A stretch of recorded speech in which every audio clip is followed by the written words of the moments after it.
नमस्कार मित्रांनो, सर्वात आधी तुमची माफी मागते. काही दिवस मी कामानिमित्ताने गावी गेल्यामुळे स्टोरीचा पुढील भाग टाकता आला नाही.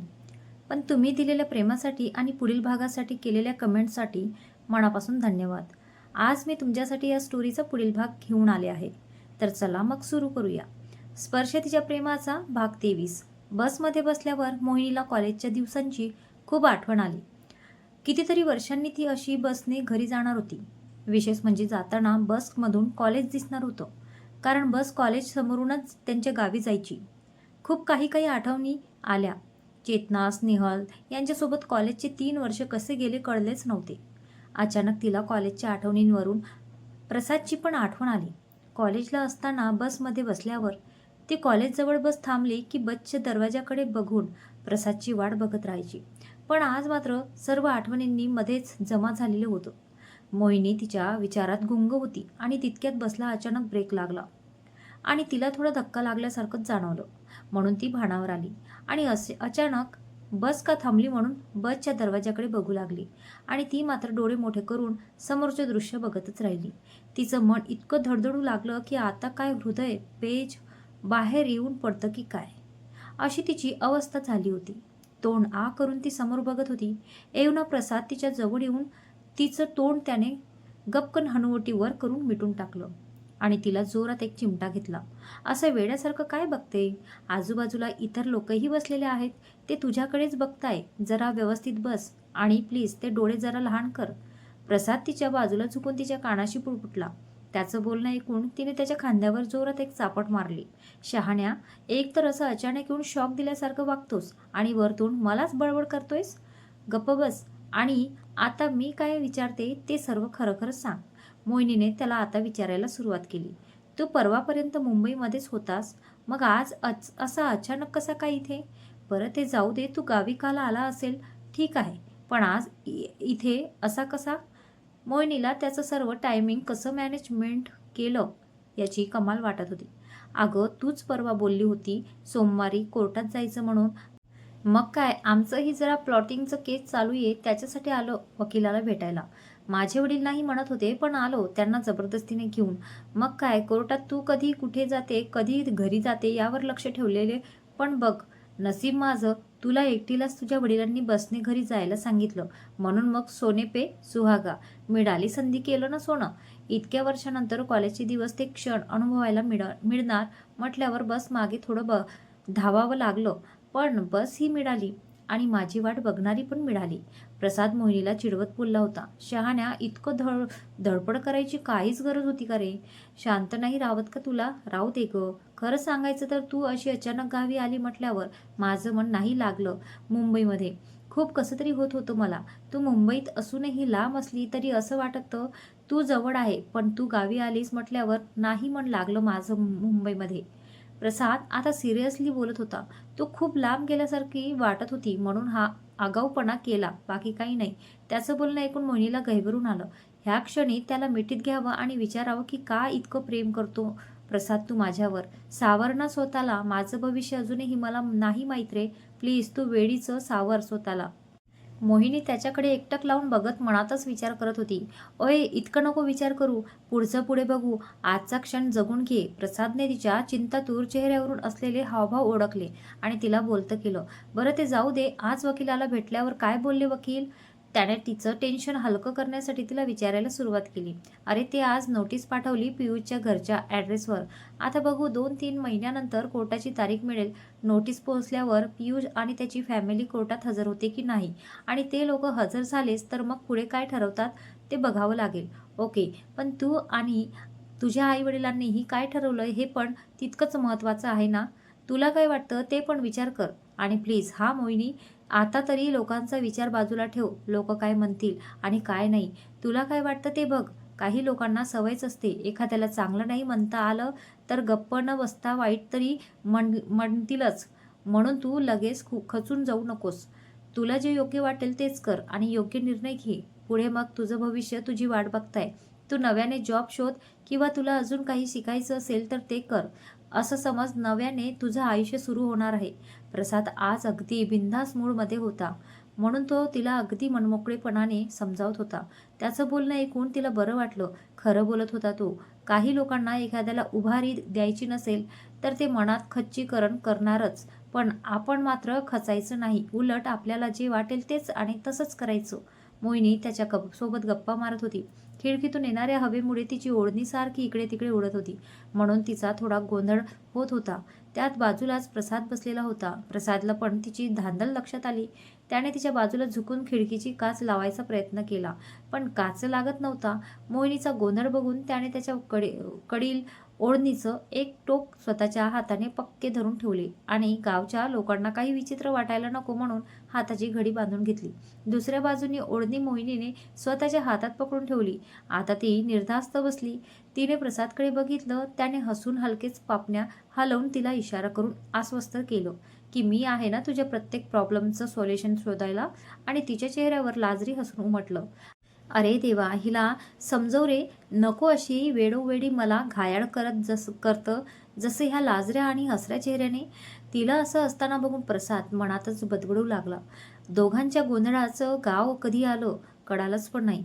दोघेही गावच्या बस स्टँडवर उतरले. बसमधून उतरल्यावर दोघांनी मात्र एकमेकांकडे बघितलं पण नाही आणि जो तो आपल्या आपल्या घरच्या दिशेने रवाना झाले.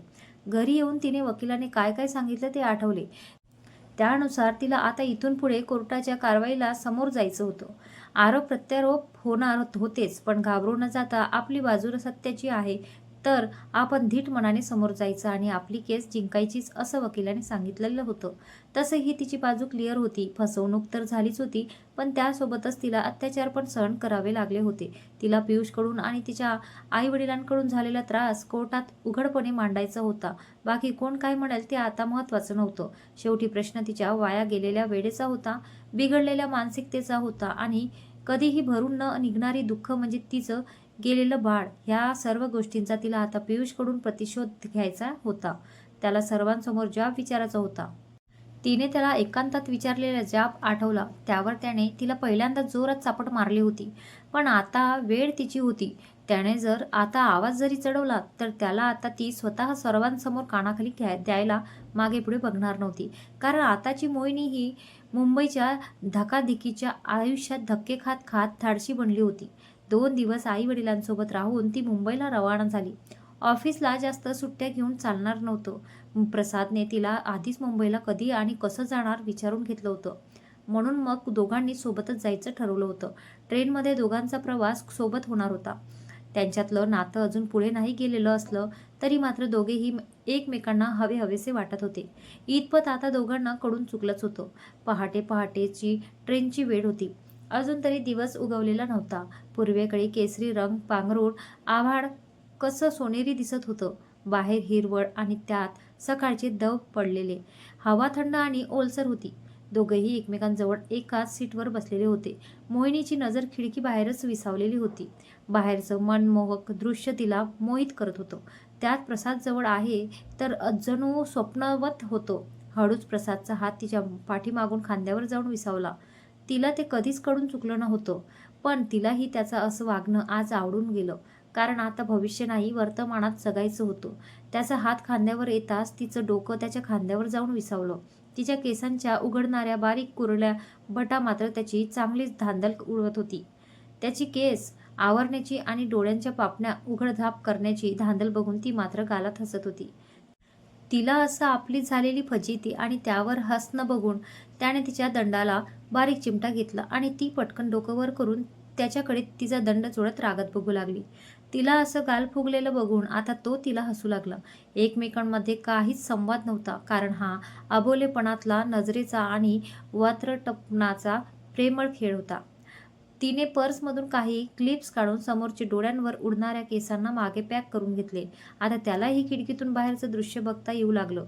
बाहेरचं दृश्य बघण्याचा तर बहाणा होता, तिच्या चेहऱ्यावरून नजर हटवायची नव्हती. बस पुढच्या स्टेशनवर आल्यावर सूर्य उगवून तांबूस रंग भरून आलं होतं.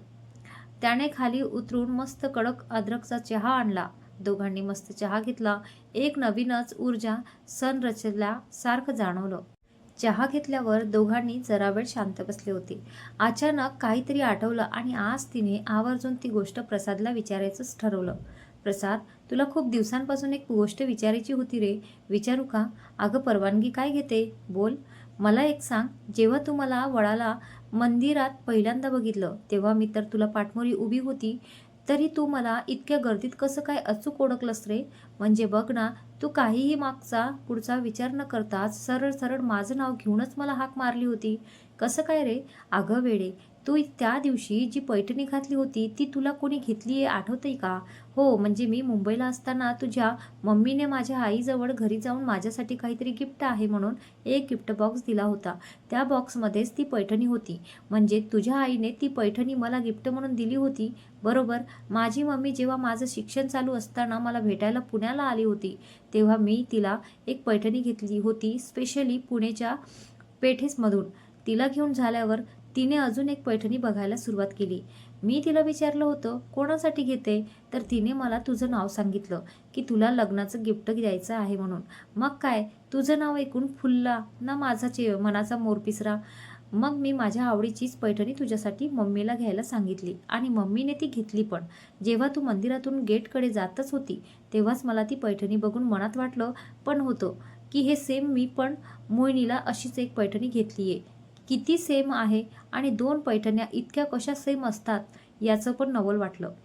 म्हणून मग मी सुनीता गेटकडे बोट करून दाखवायचं तुझ्या नावाने हाक मारली. मोहिनीला प्रसादचं बोलणं ऐकून खूप छान वाटलं. त्याच्या आवडीची ती पैठणी आहे म्हणजे तो किती आधीपासूनच आपल्यावर इतकं प्रेम करतो याचं एक वाक्याने तिला उदाहरण मिळालं. दोघांच्या बडबडीत दिवस जात होता. दोघांनी दुपारी मस्त जेवण केलं. हळूहळू मोहिनी प्रसादच्या खांद्यावर डोकं ठेवून शांत पेंगू लागली. त्यानेही तिला शांत झोप लागावी म्हणून तिचं डोकं तसंच राहू दिलं. खूप शांत होती ती आज, कारण ती स्वतःला त्याच्याजवळ असताना खूप सुरक्षित असल्याचं जाणवायची.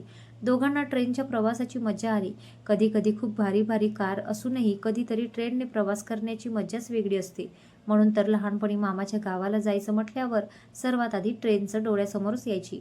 वेळ सरता सरता सरली. दोघेही येवना मुंबईत पोहोचली. स्टेशनवरून प्रसादने कॅब बुक केली. आधी मोहिनीला तिच्या घरी पोहोचवलं आणि मग नंतर तो त्याच्या घरी पोहोचला. मोहिनी तसाही स्टेशनवरून घरी एकटी जाऊ शकते इतपत आता सतीशला ती धाडशी वाटत होती. म्हणून मग तो काय तिला घ्यायला स्टेशनवर आला नव्हता. घरी येऊन मोहिनीने आता थोडं ऑफिसच्या कामाकडे लक्ष द्यायचं ठरवलं. खूप काम पेंडिंग होतं. त्यात आता कोर्टाच्या तारखा आणि राहून राहून प्रसादमध्ये गुंतणार मन सर्वच कसं गलबलून गेलं होतं. पण प्रत्येक गोष्ट फेस करायचीच होती. फक्त आता कोर्टाची पुढची तारीख कधी येते हे महत्त्वाचे होते, कारण त्यानंतर खूप प्रश्न मार्गी लागणार होते. प्रसाद आणि ऑफिसला आला होता. झोप कमी झाल्यामुळे डोळे जर सुजलेले होते. कॅबिनमध्ये येऊन कामाला सुरुवात करतच होता की तितक्यात त्यांच्या वकिलांचा फोन आला. वकील प्रसादवर चिडला होता, कारण प्रसादने खूप हट्टाने गरज नसताना त्याच्या वकिलाला कोर्टात भेटायला बोलावलं होतं गावच्या कोर्टमध्ये. आणि प्रसाद वकिलाला न भेटताच मोहिनी मागे पडून आला होता. म्हणून वकिलांचं डोकं गरम झालं होतं. कसं बसं समजवलं वकिलाला आणि वकील पण शांत झाला. प्रसादला फोन ठेवल्यावर त्याच्याच विचित्र वागण्याचं हसू येत होतं. ऑफिस चेअरवर मध्ये बसून तो ती चेअर गोल गोल फिरवत डोळे लावून मोहिनीचाच विचार करत होता आणि आपण मोहिनीमध्ये किती गुंतून गेलोय याचं त्याला नवल लागलं. पण परत वकिलाचा चिडलेला आवाज आणि चेहरा इमॅजिन करून त्याला जोरात हसू आलं. इकडे मोहिनीला राहून राहून ऑफिसच्या कामातून वेळ काढून थोडा वेळ तरी प्रसादसोबत बोलावं असं तिला वाटत होतं. तिचंही मन अस्वस्थ होत होतं. ती पण आता त्याच्यातच गुंतत चालली होती. स्वतःहूनही ती गोष्ट मान्य करत नव्हती, पण तिचं अंतर्मन तिला वेडावून सोडायचं. भविष्याचं काहीच माहीत नाही, डिवोर्स होईल की नाही ह्याचा विचार करून ती परत स्वतःला कामात गुंतवून द्यायची. दिवसामागून दिवस जात होते. ऑफिसमध्ये केतकीसोबत प्रत्येक गोष्ट शेअर करून ती स्वतःला कसंबसं सावरून घ्यायची. केतकीमुळे कमीत कमी तिला नवीन काय काय शिकायला मिळत होतं. ऑफिसच्या कामातील शिक्षणांसोबतचं आयुष्याची लढाई कशी लढावी हे पण ती केतकीकडूनच शिकत होती. ऑफिसमधून घरी गेल्यावर सतीश पण तिला जॉबशी रिलेटेड खूप गोष्टी शिकवायचा. सतीशला पण आता वाटायला लागलं होतं की मोहिनीने आता आयुष्यात पियुषचा विचार न करता पुढे जावं, स्वतःची काहीतरी ओळख निर्माण करावी. जॉब करायची तर अजिबात गरज नसताना देखील तिने आता जॉब करावाच, पैशासाठी नव्हे तर जग कसं आहे हे ओळखण्यासाठी मोहिनीने घराबाहेर पडावं असं आता सतीशला आवर्जून वाटायला लागलं होतं. सतीशच्या सपोर्टमुळे खूप धाडशी होऊ लागली होती. कोर्टचं काम मार्गी लागल्यावर ती नवीन जॉबसाठी ट्राय करणार होती, पण सध्या तिला आहे तोच जॉब करावा लागणार होता. कारण कोर्टच्या तारखांसाठी तिला दुसऱ्या ठिकाणी सुट्ट्या मिळाल्या नसत्याच. म्हणून सध्या जे आहे त्यातच ती वेळ काढणार होती. बोलता बोलता कोर्टतर्फे पियुषला नोटीस पाठवून 2 महिने उलटून गेले होते. पियुषने पण त्यांच्या बाजूने एक वकील लावला. लवकरच येत्या 8 दिवसातील पहिली तारीख पडणार होती. पियुष आणि त्यांची फॅमिली आणि इकडे मोहिनी आणि तिची फॅमिली असे सर्वजण त्याच्या वकिलांसोबत कोर्टमध्ये हजर राहणार होते. मोहिनीने तर इतक्या दिवसात डिवोर्स घेण्याचा निर्णय जवळजवळ निश्चित करून टाकला होता. कारण मधून तिला ह्या 2 ते 3 महिन्यात पियुषचे धमकीचे खूप फोन येऊन गेले होते. म्हणून ती आता त्याच्यासोबत गुजरातला जायला स्वतःला असुरक्षित मानत होती. तिच्या आई-वडिलांनाही ह्या गोष्टींची भीती होती की जर पियुष मोहिनीला घेऊन गेला तर पियुषपासून नक्कीच मोहिनीच्या जीवाला धोका राहील. तसंही तिला माहीतच होतं की पियुष पण डिवोर्ससाठी लगेच मान्यता देईल. त्यामुळे वारंवार कोर्टात जायचं काम नाही पडणार. मोहिनीला प्रसादने मध्ये फोन चालू ठेवेल होते. कोर्टाच्या कुठल्याही कामात तो प्रत्येक वेळी तिच्यासोबत गावी जायचं बोलत होता. पण उगाच इतर लोकांना प्रश्नचिन्ह उपस्थित राहायला नको म्हणून तिने त्याला कोर्टाच्या कामापासून 4 हात लांबच राहायचं सुचवलं होतं. पुढच्या आठवड्यात सोमवारची पहिल्या तारखेचा दिवस होता. म्हणून मोहिनीजवळ आता 2च दिवस होते ऑफिसचे काम भराभर उरकून द्यायला. तिने ओव्हर टाईम करायचं ठरवलं आणि 2 दिवसात कामाचा व्याप कमी केला. सोमवारची तारीख असल्यामुळे ती शनिवारीच सकाळी गावी जाणार होती. गावी जायच्या आधी तिने एकदा प्रसादला भेटायचं ठरवलं होतं. गेले 1-2 महिन्यात दोघांची भेटच नव्हती झाली. शक्यता तितकेच टाळाटाळ केली होती. उगाच त्याला त्याच्या कामापासून दुर्लक्ष करून आपल्यात जास्त गुंतवून ठेवणं तिला पटत नव्हतं. पण ह्यावेळी गावी जाण्याआधी तिचं मन राहवलं नाही आणि तिने त्याला भेटायला बोलावलं. ऑफिसचे काम आवरून दोघेही एका पार्कमध्ये भेटायला आले होते. प्रसाद आधीच मोहिनीची वाट बघत होता. तितक्यात मोहिनी पण आली होती. आज तिच्या चेहऱ्यावर थोडं टेन्शन दिसत होतं. थोडी नाराजी होती. पण तिला प्रसादचा चेहरा दिसला आणि तिच्याही चेहऱ्याची कडी खुलली. प्रसादला भेटताच तिने एक बाजूने त्याला अर्धवट मिठी मारली. खूप घाईघाईत निघाली होती ती, म्हणून तिला तहान पण लागली होती. त्यात प्रसादला असं समोर बघून अजूनच तिला गलबलून आलं. त्यानेही पटकन पाण्याची बॉटल दिली तिला. तिने घटघट पाणी पिलं आणि पटकन बाकावर बसून घेतलं. आज तिने स्लीवलेस टॉप घातलेला होता. केस मोकळे होते. छान दिसत होती. प्रसाद तिला खेटून तिच्या शेजारी बसला. तिला नक्की कसलं टेन्शन आलंय हे त्याने तसं लगेच ओळखलं होतं. पण त्याला आता कोर्ट वगैरे ह्या बाबतीत बोलायचं नव्हतं. कारण तिने ही भेट फक्त तिचं मन काही दिवसांपासून त्याला बघण्यासाठी खूप कासावीस झालं होतं म्हणून ठेवली होती. मोहिनीने प्रसादसोबत एक शब्दही न बोलता त्याच्या पाठीत मागून त्याच्या कमरेत हात घालून त्याच्या खांद्यावर डोकं टेकवलं. खूप शांत वाटलं तिला. गेल्या 2 महिन्यापासूनची तगमग आता कुठे शांत झाली होती. पण प्रसादची मात्र खूप पूर्ण वाट लागली तिच्या अशा अवचित स्पर्शाने. त्यानेही आज हाफ स्लीव्स शर्ट घातलेला होता. तिच्या मऊ हातांचा स्पर्श त्याच्या पिळदार दंडावर वारंवार होत होता आणि बिचाऱ्या प्रसादला अंगावर शहारा येत होता. त्यात कमरेत तिच्या हाताने त्याला घट्ट पकडून ठेवल्याने ती तिला अधिकच जवळ भासत होती.